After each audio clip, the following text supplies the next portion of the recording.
Hello, friendly people of the internet. I am Hyper Super Sora, and welcome back to my Legend of Korra reviews, Season 3, Episode 4, In Harm's Way. So we started this episode off with the evil group of evil people breaking their final evil person out of jail. And they fought the Water Twins, two. Fucking Korra's father, Tonrock, and Zuko. Apparently, Tonrock and Zuko locked them up before, but now they've won. I'm guessing the element of surprise, and Zuko's much older, considering they said Sokka was still around when they captured them. And, as far as we know, Sokka, well, he's not really alive anymore. We don't really know what happened to him, but we know that he was still alive when Aang died. So that's something, I guess. But that's only the first part of the episode. They started on their biggest foot forward, and they didn't really... I will say this about the season, nothing's really made me go, watch the next episode now. Nothing's really done that for me yet. I mean, I'd still like to know what happens next, but right now they kind of have a somewhat happy ending. But Korra's pissed about the queen being a lying sack of shit. And Asami's just like, okay, you getting your aggression out is starting to hurt, so let's stop. And I like to think of, all I'm thinking of right now is just like, huh. So that's what it's like to be with the Avatar, to be her punching bag.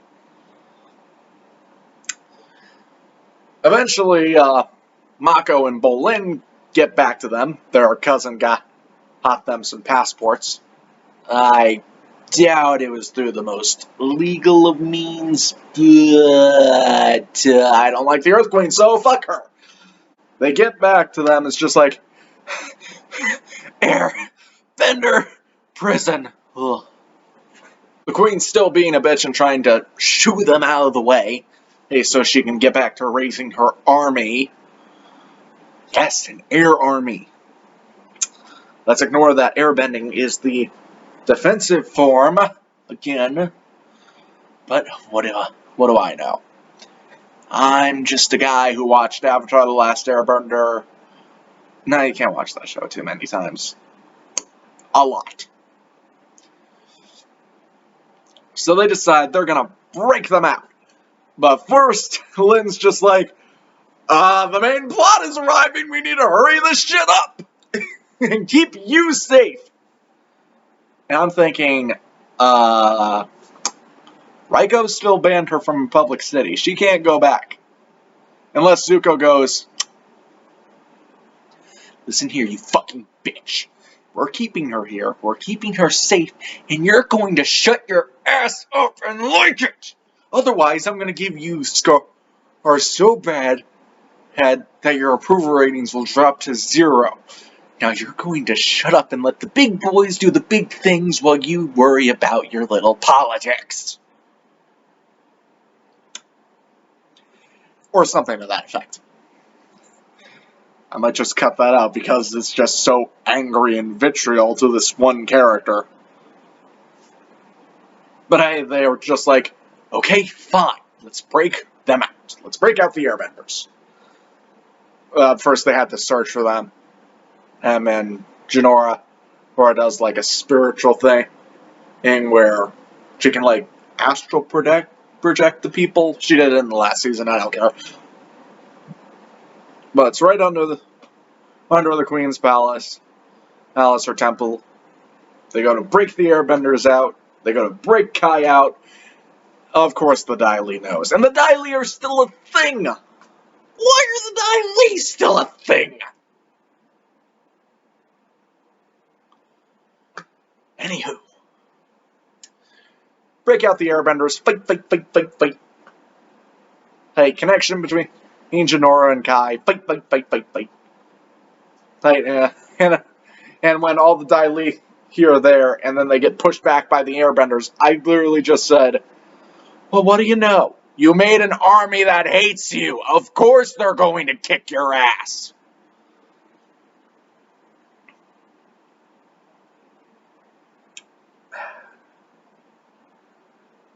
You attract more flies with honey than you do vinegar. You're going the vinegar method and trying to get honey out of it. If that makes any sort of sense. I'm saying the nicer you treat people, the more they're willing to give to you. The queen is a bitch who takes, and thus no one wants to give. So, all the things that she's going to get this season and next season, I hope she gets what she deserves. But, it's entirely on her.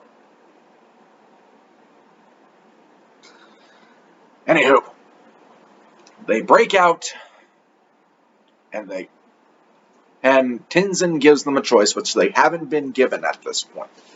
Which I think he should have been giving at the start, but he and I weren't on the same page yet.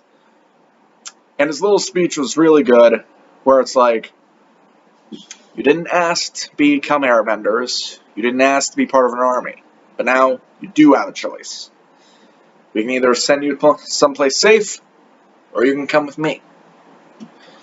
And all of them say, I'll go with Tenzin. I mean, I wouldn't mind going with Tenzin, but I love Tenzin, so that and I hate this thing on my head. So shaving it off would not be a problem. Yes, this is my curse. My luxurious hair. All I'm really thinking is, okay, so A, Raiko's going to be a problem.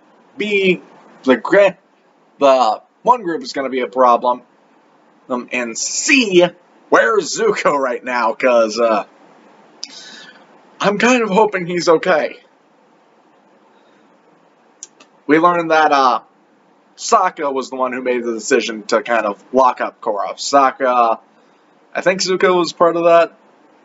Conrock, her dad, and I think Unalaq had a part in it. I could totally see Sokka doing this, locking the Avatar up and keeping her safe, while also keeping her in one place to train her. That seems like a Sokka thing to do. Mainly because it seems like something I would do. It's based on logic and stuff, and not actually being an Avatar and shit. But the season's been good. There's just nothing really been hooking me, dragging me along. Oh, and also they broke out Katsuhira's girlfriend. And then I looked down. I just got out of jail. Let's fuck. Really? Now? Anywho. Good episode. Nothing's really hooked me so far, but I am liking it. So maybe the next episode will really drag me in. Well, that was episode 4. Or leave a comment down below what you thought of the episode. Leave a like if you like the video. Subscribe to see more of my stupid content. And hit that little notification bell to see when I upload all the time. Until next time, this has been Hyper Super Sora. Sayonara.